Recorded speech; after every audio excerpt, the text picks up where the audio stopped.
What's up, you guys? Welcome to my YouTube channel. Let me first of all say Merry Christmas in advance. I am personally looking forward to Christmas for three things: Moshene, food, and my bed. Because this year we just need to relax, man. Because we are unable to can, we just want the year to come to an end. So Merry Christmas in advance, and hope that you're gonna have the most amazing time. Alright, guys, let's get straight into some charts because this is a topic that I've been looking forward to, and I feel like, man, we need to talk about this as a society often, and I'm so excited about this. Okay, let's get straight into some charts, and let me first of all lay the foundation so that we can we can chambua this. All right, guys. Jesse Nelson, a member of a girl band by the name Leo Mix. Now, I don't know why these guys who colonized us say Leo instead of little. I don't know why they say water instead of water, but it's fine. We are we are catching up with the accent. So Jesse Nelson, a member of the girl band by the name Little Mix. Now, this is a girl band that is renowned, world renowned. These are guys who have sold records. They started their journey 12 years ago by winning an X Factor, and they've had hit songs. They've had a successful career. Some of their songs are just a touch of your love is enough to knock me up on my feet only, or so now we're dancing reggaeton lento, or woman like me, la la la, woman like me, or and it's called Black Magic. Aki, I can't sing. Wow, I can't sing, manzi. Na venye nasema ati when I go to a karaoke event, I'm gonna try one of those songs. Kumbe I'm gonna sound like a dying cat. But yeah, they are a successful girl band. They've really had an amazing career, and I feel like they're an inspiration to people. They are an inspiration to other girls, and a perfect representation of what hard work and passion and your gift can do if you just put in the work and everything. Amazing girls. So Jessie Nelson was a member of this band, and 2 weeks ago she dropped out of the band. After 12 years of building a name for herself, she dropped out of the band, and we are gonna get into why she dropped out of the band, and that is what I actually want to talk about today. This is what she said, guys, in her words. The truth is, recently being in the band has really taken a toll on my mental health. I find the constant pressure of being in a girl group and living up to expectations very hard. There comes a time in life when we need to invest in taking care of ourselves rather than focusing on making others happy, and I feel like now is the time to begin that process. In short, guys, when I have been following this group for a while now, so I know a little bit about their background, about what they do, about them individually, because the internet has everything.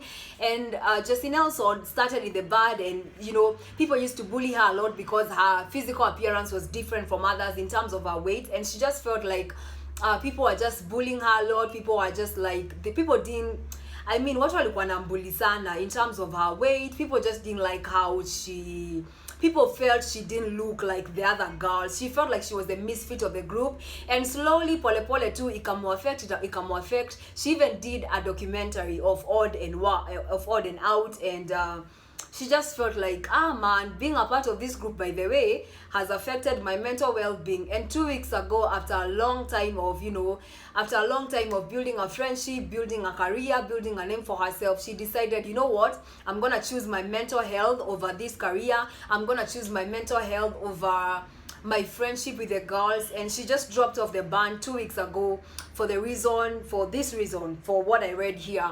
And guys, it just got me thinking, what are some of the things we have had to drop on the way for the sake of our mental well-being? What are some of the most important decisions you've had to make, huge decisions, crucial decisions you've made, and shows your mental health over them? And I'm gonna share mine, as I mentioned a few things here and there. After college, when I graduated, how after college uko huku nje unatama kumse, unatry kutafuta job, you're trying to see what can work for you. You have all the patience, like unatry kila mahali penye utaitwa tu paingiane ni sawa. And I remember a friend of mine referred me to this job, and I remember that time I was living in Utawala, and the job was a long road. Alini referred to this job, and the first day of the interview, I got there late. with like 1 hour, like 30 minutes hapo. Nikapata boss akasema by the way umechelewa, ilikuwa 7 in the morning, na akasema nimechelewa, ilikuwa 7. Akasema umechelewa, sikuoni. Akanikalisha hapo nje, na ulizo hiyo dem guy anatoka anakuja kuniona, cause hiyo dem pia alikuwa anafanya kazi huko. Anatoka na ananiona ama what was that. But the boss kumbe ni wale watu hot tempered. They are people, they are not the kind of people who are understanding. They are not people who are willing to give people a second chance. But nikakuwa impatient. Jumanze in Nairobi kama unataka lazima you have to have the patience man. And I had the patience, nikakaa hapo like the whole day. Nakumbuka hata lunch time hiyo dem akiniuliza, "Guy, bado uko hapo nje?" Akatoka tukaenda lunch, akanibuy lunch, tukarudi. Finally your boss akasema naweza finally your boss after hours, after a whole day of kunikalisha hapo nje, and mind you nilikuwa nimesimama na hukuwa na place yao, nilikuwa tu nilikuwa tu lean over the wall like the whole day. Niko tu hapo, niko kwa simu, niko oh my god, you know when you need a job by the way, hata ukiambuka hapo nje utakaa msee, hauna option. I had the patience, nikakaa hapo. And I remember the following day I came with my certificates. Akasema, "Oh, so you're the lady, jana ulichelewa kwa nini?" Akaniambia, "By the way, me I'm not interested in your certificates. Me I'm just interested in what you can do, in what you can offer, in your productivity." Nikasema, "Yes boss, let's do this." So nikaanza job the same day. And now the boss by the way was this hot-tempered guy. Yani he's the kind of, I just worked there for 2 days by the way, and I'll tell you why I worked there for 2 days. He's the kind of boss mwenye angeingia kwa ofisi aulize hiyo day, by the way ulifanya hii job, kwa nini hukufanya? Akuje ingie na mlango, a click, achukue paper, arushe. He was I don't want to say a psycho, but he was crazy, like crazy. And man, najua nakumbuka nilikuwa nasema, "Okay, I know I need this job, but guy, huku by the ni wapi? I mean, wale watu wanaingia kwa, ni wale watu boss unaomba by the apate form, akuje kwa office late, ni wale watu unaomba by the when he's not around you are even more productive when he's not around." And I remember that was the first day I went home and I was like, "Hey, now that I need a job, so I have to go back there and just be patient." Na kama huyo dem alikuwa amesurvive huko for 1 month. Kama huyo dem amefanya for 1 month, tutasurvive too. The second day, I remember it was on a Tuesday. Huyo boss akaingia kwa ofisi, akakuja akasema ati akuja akauliza huyo dem, "Ulifanya job fulani, ulifanya kitu fulani?" Huyo dem akasema nilifanya. Akamwambia, "Hebu nionyeshe." Akamwambia, "Sasa nini ulifanya hapa?" Boss akachukua paper akarusha huko, yani akaclick, akakweli kama amechizi, akaingia kwa ofisi yake. Sijui by the way, yani sijaiona kitu kama hiyo. Sijaiona kitu kama hiyo. Akaambia dem, "Hebu come for your check and you're fired. How many days have you worked here? Umewakuku for how many days? I sent that check and you just leave my office." Huyo dem akaenda akapewa check. Huyo dem venye alipoacheka akakuja kwa ofisi, akachukua bag. It was almost time ya kwenda home. Akachukua bag, akakuja penye niko, akitoka cause nilikuwa nakaa palibu na mlango ya kutoka, na yeye alikuwa nakaa huko ndani kiasi. Akakuja na bag yake, akakaa hapo. Nikarealize dem by the way hayuko poa, like mentally hayuko sawa. Kukaa dem akafaint. Oshio afainti. Nikasema, "Guys, sasa hapa form ni gani?" So mimi hata sijui first aid manenos nilijulia wapi. Nikampea maji, like kwanza kumnini like someone who fainted, trying to really work through what was that. I don't know what was that. Nikatry kumwamsha, nikamwambia, "Nani, amka, nini mbaya?" Hamki. So mimi nikaenda kwa ofisi ya boss nikamwambia, "By the way, nani amefaint by the way, we need to do something." So akakuja akasema amefanya. Nikamwambia before akuje akaka like some minutes hatoki kwa ofisi after nimemwambia hivyo hakuji. So mimi nikaanza kujisort, nikaanza kuangalia Uber app so that I can take her to hospital. Nikaanza kuangalia check on a friend who lived around and all that. And I remember I even called a friend of mine, nikamuuliza, "Uko na gari leo na uko wapi?" But unajua penye Congress na traffic and all that, so nilijua tu ni impossible. Nikarudi tena kwa ofisi nikamwambia, "By the way bado haamki." Si hiyo time boss akatoka akasema, "Nini imemhapenia?" Akakuja hapo na ignorance. "Nini imemhapenia?" Nini akasema. So mimi nikaona hashughuliki sana. Nikatry kutoka nje ya mlango, akasema, "Where are you going? You want like all the people to know like I think that's why he was avoiding that." And akapigia, I think akashughulika kiasi akapigia watu wa Red Cross wakakam. That was the first time I got into an ambulance. Nikapeleka dem hosi, and guys, hiyo ilikuwa siku refu. Mimi sikujua you can actually be in an office for a long time na boss akwe harsh to you. I think huyo dem ilikuwa imefika place ameaccumulate. Yani iko kwa akili yake imeaccumulate sana mpaka alikuwa amefika point she can't take it anymore, but dem akaenda akakuwa sawa, and the following day nikaambia bro jioni venye kulienda, wazazi wake wakakame and all that, and I went home nikaambia bro venye hiyo siku ilienda, kaniambia by the way huko haurudi. Hata mimi mwenyewe nikasema by the way huko sirudi, acha hiyo job ikae, najua nimesota, najua I need the job, but acha ikae.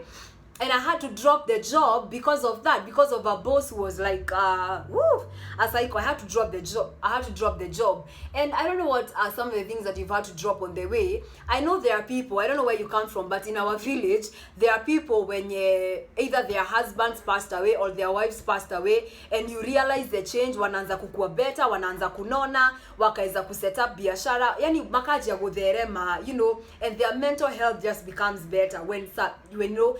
And there are people, they are like, I don't know, but they are, where I come from, nimeona, especially this in our village, there are people who left their husbands, they just decided to walk out of a marriage, and then una realize haya kumbe udem alikuwa msupu, kumbe anaanza kunona, akaenda huko nje, akaanza biashara, akaanza kukua happy, akaanza kukua jovial. Their life changes, and when they walk out of their husband's house, or after husbands wenyewe, even men, it happens to them. A certain lady walks out of your life, or rather or rather just even a friend, they walk out of your life and you feel such a relief. And if there are people who are draining, ni hawa tu wenye they tell us that you have to accept me for who I am, this is my personality, you accept me or leave me. By the way, we are going to leave you. Our mental health well-being is very important. We are going to leave you. Hapana, ati hiyo ni attitude by the way. Nobody loves nonsense. We are going to leave you. Sisi tutakuvumilia 1 week, 2 weeks, 3 months, 6 months. But 1 year, if you have the same personality of accept me for who I am, and I feel like these guys who tell us to accept them for who they are, they just want to use that as an excuse. They just want you to accept them. They know that they can actually change. But want to make you come excuse. By the way, we are not accepting your personality. We are leaving we are leaving you because our mental health well-being is very important. And guys, I don't know what are some of the things that you've had to drop on your way. I don't know what are some of those things. Maybe it's a friend who is totally draining. These struggle love relationships. You fix up a guy, you fix up a woman, you're trying to really be in this relationship, you're working hard to make it happen, but then you realize, by the way, it's not working, but you're just there, and finally you get to a place where you just pile up stuff, and it gets to a place where you're depressed. It gets to a place where the joy is out of the door. It gets to a place where you're not happy anymore, you're not you anymore. You have to accept a person because they are like this. You have to compromise a few things. I don't know what you've had to choose, but I think it's important to just know that, you know what, I can choose, you know what, I can drop this job, I can drop this person, I can drop this thing, as long as my head is okay, as long as my mind is okay, as long as emotionally I'm feeling okay. I mean, if something is affecting your mental health, it's important to drop it. And I just thought when I was reading this story about Jesse Nelson, because I followed the band for some time, I just thought to myself, enyewe, there are decisions that we make in our lives that are just about dropping people, that are just about choosing people that we choosing our mental health over people that we love, choosing something over our careers, over everything, because we need to be in the right state of mind in this life. So historia, accept me for who I am. Historia, I have to keep up with this. I am in struggle. There are people who attract people. I know kuna watu, like it's written up like on their head. Miss do what happens, but there are friends that we have and they attract a certain kind of people that they have to fix up, and they are in struggle friendships, they are in struggle relationships and all that. And I just thought, you know what, as a society, if we feel like something is really getting in our way, it's getting in our way of our health, physically, mentally, emotionally, it's time that we just drop it. So yeah, that's today's topic, and sijui kama nimedeliver, sijui, but yeah.